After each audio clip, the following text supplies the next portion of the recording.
একাদশীর দিন মায়াপুরীষ্কনের ভক্তরা এগুলো কি খাচ্ছে? একাদশীর দিন আদৌ কি এগুলো খাওয়া যায়?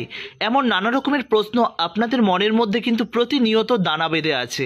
তো আজ আপনাদের ক্লিয়ার করে দেবো শ্রীধাম মায়াপুর ইস্কন মন্দিরের ভক্তরা একাদশীর দিন কি কি খায়, আদৌ কি এগুলো একাদশীর দিন খাওয়া যায়। তো প্রিয় বন্ধুরা, দেখতেই পাচ্ছেন আমি কিন্তু এখন এসে উপস্থিত হয়েছি গোবিন্দাস প্রসাদমে। এটি কিন্তু শ্রীধাম মায়াপুর ইস্কন মন্দিরের মধ্যেই অবস্থিত। আপনারা কি ভাবছেন রেস্টুরেন্টটি একদম নতুন? একদমই নয়, রেস্টুরেন্টটা অনেক পুরনো। এটার নাম ছিল মহাপ্রসাদম, এখন নামকরণ করা হয়েছে গোবিন্দাস প্রসাদম। এবং রেস্টুরেন্টটা কিন্তু অনেক বড় এবং সুন্দরভাবে সাজিয়ে তোলা হয়েছে। দেখতেই পাচ্ছেন ভক্তরা কিন্তু লাইন দিয়ে একাদশী প্রসাদ সংগ্রহ করার জন্য এখানে কিন্তু দাঁড়িয়ে আছে। আর এই একাদশী প্রসাদ পাওয়ার জন্য সর্বপ্রথম আপনাকে কিন্তু একটি কুপন সংগ্রহ করতে হবে। আর তার জন্য কিন্তু এখানে রয়েছে কুপন কাউন্টার। আর এই কুপন কাউন্টারে এসে আপনাদের কিন্তু এই একাদশী প্রসাদ সহকারে যা যা জিনিস নিতে হবে এখান থেকে কিন্তু আপনাকে কুপন সংগ্রহ করতে হবে। আর দেখতেই পাচ্ছেন এখানে কিন্তু আমাদের ভক্তরা রয়েছে এবং আমাদের ভাইরা এবং সিনিয়র প্রভুরা রয়েছে। তারা কিন্তু আমাদের অনেক প্রিয়। এনাদের কাছ থেকে আপনাদের কিন্তু কুপন সংগ্রহ করতে হবে। তো এই একাদশী প্রসাদমে যে থালিটি রয়েছে, থালিটির দাম কিন্তু 120 টাকা। আর প্রসাদ পেয়ে এখানে প্রসাদ পাওয়ার এখানে বেসিন রয়েছে, হাত মুখ আপনারা ফ্রেশ হয়ে নিতে পারেন। আর এখান থেকে কুপনটি সংগ্রহ করে আপনাকে কিন্তু চলে যেতে হবে 1 নম্বর কাউন্টারের ঠিক সামনে। সেখানে দেখবেন ছোটোখাটো একটি লাইন আছে, সেই লাইনে সুশৃঙ্খলভাবে আপনি দাঁড়িয়ে পড়বেন। তাহলে কিন্তু আপনি পেয়ে যাবেন এই সুন্দর একাদশী প্রসাদ। দেখতেই পাচ্ছেন এখানে যে ভক্তরা রয়েছে তারা কিন্তু সুশৃঙ্খলভাবে এবং বিনম্রতার সঙ্গে হাইজিন মেনটেন করে আপনাদের সামনে কিন্তু সুন্দরভাবে প্রসাদ তুলে দেওয়ার চেষ্টা করছে। এদের সঙ্গে আপনারা চেঁচামেচি হইহট্টগোল করবেন না, কেননা এখানে প্রচুর চাপ থাকে, যে কারণে তাদের দিতে একটু দেরি হলে আপনারা একটু ধৈর্য সহকারে একটু দাঁড়িয়ে থাকুন। প্রিয় বন্ধুরা, দেখতেই পাচ্ছেন কত ভক্ত এখানে অপেক্ষা করছে। আর আপনারা ভাবছেন যে একাদশীর দিন এত প্রসাদ পাবারই বা কী আছে? একাদশীর দিন তো ফলমূল খেয়ে কাটিয়ে দিলে পরেই তো হয়ে যায়। হ্যাঁ, আমি সমর্থন করি বিষয়টাকে, কেননা একাদশীর দিন সত্যিই এত কিছু খাবার কোনো প্রয়োজন নেই যদি কিনা আপনি থাকতে পারেন। একাদশীর দিন নির্জলা প্রসাদ যদি আপনি নির্জলা থাকতে পারেন তাহলে তো খুবই ভালো। আর সেটা যদি না পারেন তাহলে জল খেয়ে কাটিয়ে দিতে পারেন। আর সেটাও যদি না পারেন দুটো একটা ফল জুস ইত্যাদি খেয়ে কাটিয়ে দিতে পারেন। আর সেটাও যদি না পারেন তাহলে কিন্তু আপনারা স্টিম বয়েল যেমন পেঁপে, আলু, কাঁচকলা এই জাতীয় জিনিস কিন্তু আপনারা গ্রহণ করতে পারেন। এবার আপনারা বলবেন তাহলে এত রাজসিকভাবে একাদশীতে খাবার কি আছে? এর পিছনে রয়েছে বেশ কয়েকটি কারণ। কি কি কারণ জানেন? অনেকে আছে অসুস্থ, তাদের মেডিসিন নিতে হয়, তাদেরকে কিছু খেতে হবে। এছাড়া রয়েছে যারা বাচ্চা, এই একাদশী করার প্রতি তাদের যে একটা আগ্রহ বাড়ানোর জন্য এমন প্রসাদের ব্যবস্থা করা হয়ে থাকে। এবং অনেকেই আছে বিদেশি, তারা কিন্তু কে কৃষ্ণ, কে রাম, কে জগন্নাথ, কি একাদশী এসব কিন্তু তারা কিছুই জানতো না। তার জন্য এই একাদশীর দিন তারা যাতে অন্ন গ্রহণ করে কোনো রকম পাপ গ্রহণ না করে, সেই কারণেই কিন্তু ইসকন ম্যানেজমেন্ট এমন ব্যবস্থা করেছেন। আর এখানে যা দেখছেন প্রত্যেকটা জিনিসই কিন্তু একাদশীতে খাওয়া যায়। তো চলুন এবার আপনাদের জানিয়ে দিই এখানে কি কি আছে, সেটা আপনাদের আমি পুরোপুরিভাবে ক্লিয়ার করে দিই যাতে আপনাদের বুঝতে কোনো রকম কোনো সমস্যা না হয়। আপনারা অনেকেই হয়তো ভাবছেন এখানে কি দিচ্ছে, ওগুলো কি ডালিয়া না খিচুড়ি না কি, এগুলো কি আদৌ একাদশীর দিন খাওয়া যায়? এমন অনেক রকমের কথা আপনারা বলবেন। পনির দিচ্ছে কেন, পনিরটা কি খাওয়া যায়? দেখুন, পনিরও খাওয়া যায়, আলুও খাওয়া যায়, সবজিও খাওয়া যায়, এঁচোড়ও খাওয়া যায়, তারপর বিভিন্ন রকমের আলু ভাজা খাওয়া যায়, এরকম অনেক কিছুই খাওয়া যায়। তবে আপনি যে খাবারটি খাবেন সেটি কিন্তু সূর্যমুখীর তেল বা ঘি দিয়ে হতে হবে, তাহলে কিন্তু আপনি খেতে পারবেন। তবে একাদশীর দিন বেশি ভারী খাবার না খাওয়াই ভালো, একটু হালকা খাবার খাওয়াটাই ভালো। যেমন ধরুন কাঁচকলা, পেঁপে, আলুর সবজি, তারপর ধরুন একটু সাবু, একটু বাকুইট, একটু কিনুয়া, একটু আলু ভাজা, মানে হালকা অল্প পরিমাণে আপনি খাবেন। একাদশীর দিন বেশি পরিমাণে খাওয়া উচিত না। পিছনে দেখতে পাচ্ছেন আমার পিছনে কিন্তু রয়েছে দুজনা বিদেশি ভক্ত, তারাও কিন্তু এই একাদশী পালন করছে। আর ভাবুন তো, আর আমরা একাদশী পালনও করব না, আর বসে বসে বদনাম করার জন্য বসে আছি। প্রিয় বন্ধুরা, দেখতেই পাচ্ছেন অলরেডি কিন্তু আমার সামনে চলে এসেছে আমার একাদশীর থালি।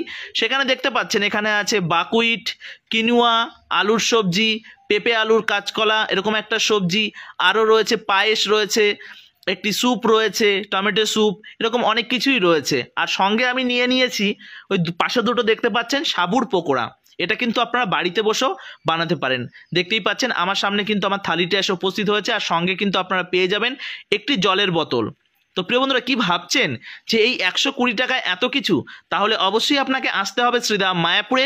আর মায়াপুরে এসে একাদশীর দিন এমন প্রসাদ আপনাকে একবার হলেও ট্রাই করবেন।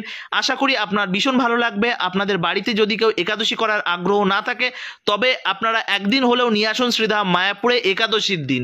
তাহলে দেখবেন তারা একাদশী করবার জন্য শ্রীধাম মায়াপুরে ছুটে ছুটে আসবে। তো প্রিয় বন্ধুরা, আপনাদের কাছে বিনম্র অনুরোধ, আমাদের চ্যানেলে যদি আপনি নতুন সদস্য হয়ে থাকেন, আমাদের চ্যানেলটি সাবস্ক্রাইব করবেন আর বেল আইকনটি অল করে রাখবেন। আর যারা ফেসবুক পেজ থেকে দেখছেন, পেজটিকে ফলো করে রাখতে ভুলবেন না। আপনি জানেন শ্রীধাম মায়াপুরের A to Z আপডেট আপনাদের সামনে আমি তুলে ধরার চেষ্টা করি। প্রিয় বন্ধুরা, এবার যে খাবারগুলো আপনারা দেখলেন, এবার আপনারা অনেকেই ভাববেন যে খাবারগুলো কি আদৌ একাদশীর দিন খাওয়া যায়। এবার দেখুন, ওখানে রয়েছে বাকুইট বা কিনুয়া। সাধারণত বাকুইট থাকে। বাকুইটটা কি জিনিস? বাকুইটটা হচ্ছে একটি ঘাসের বীজ, যেটি কিনা খুব হাই প্রোটিন হয়ে থাকে। এটা যারা জিম টিম করে তারা এগুলো চিনে থাকবে। এগুলো কিন্তু পঞ্চশস্যের মধ্যে একদমই পড়ছে না, যে কারণে আপনি কিন্তু বাকুইট বা কিনুয়া আপনি কিন্তু গ্রহণ করতে পারেন। এবার ধরুন, আপনারা বাকুইট বা কিনুয়া কোথায় পাবেন? শ্রীধাম মায়াপুরে আসলে যে সব গ্রোসারি রয়েছে সেখান থেকে আপনি হামেশাই পেয়ে যাবেন। আর এছাড়া আপনারা বিভিন্ন জায়গায় অনলাইনে আজকাল আপনারা অনেক কিছুই পাওয়া যায়, এগুলোকে আপনারা অনলাইন থেকে পারচেস করতেই পারেন। তো এছাড়া আপনারা একবারের জন্য মায়াপুরে আসুন, এবং এই থালি প্রসাদ না পেলে যদি শেষ হয়ে যায়, তাতেও কোনো চিন্তার কোনো কারণ নেই। এখানে আপনারা দেখতে পাবেন সাবু এবং পনির আলুর সবজি, কাঁচকলা পেঁপের এরকম অনেক সবজি, বাদাম আলু ভাজা, এরকম কিন্তু সেপারেটভাবে এখানে কিন্তু আপনারা আলাদা আলাদাভাবে কিনতে পারেন। কিনে কিন্তু প্রসাদগুলো আপনারা খেতে পারেন। এছাড়া এই সাবুর পকোড়াটা দেখতে পাচ্ছেন, এটা আপনারা বাড়িতে বসেও বানাতে পারেন, কোনো রকম কোনো অসুবিধা নেই।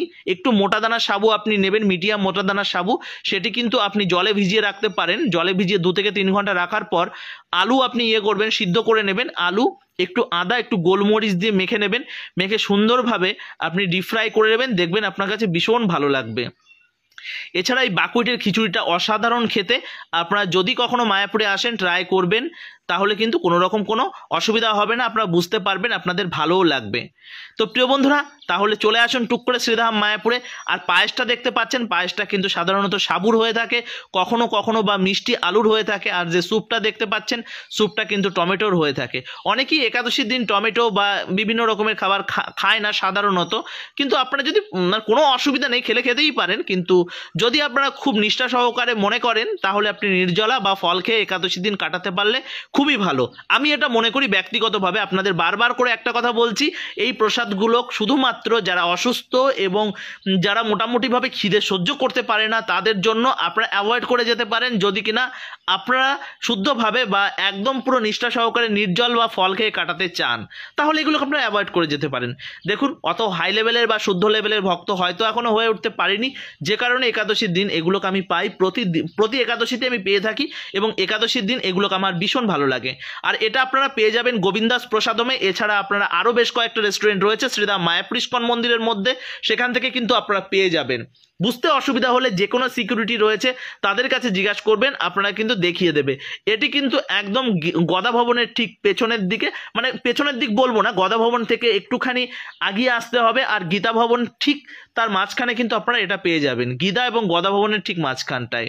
এবং এর অপোজিটে রয়েছে ঈশ্বরদান। বর্তমান যেখানে মেলা হচ্ছে, গৌরাঙ্গ মার্কেট যে ফুড ফেস্টিভ্যাল হচ্ছে, তার কিন্তু ঠিক কাছাকাছি। বুঝতে অসুবিধা হলে কোনো রকম কোনো চিন্তার কারণ নেই, অনেক সিকিউরিটি রয়েছে, সেই সিকিউরিটি ভাইদের কাছে জিজ্ঞাসা করবেন, অবশ্যই আপনাদের কিন্তু দেখিয়ে দেবে এই গোবিন্দাস প্রসাদম, এই যে রেস্টুরেন্টটি, সেই রেস্টুরেন্টটি কিন্তু। চলুন এবার আমরা জেনে নিই এই যে রেস্টুরেন্টটি কোথায় অবস্থিত।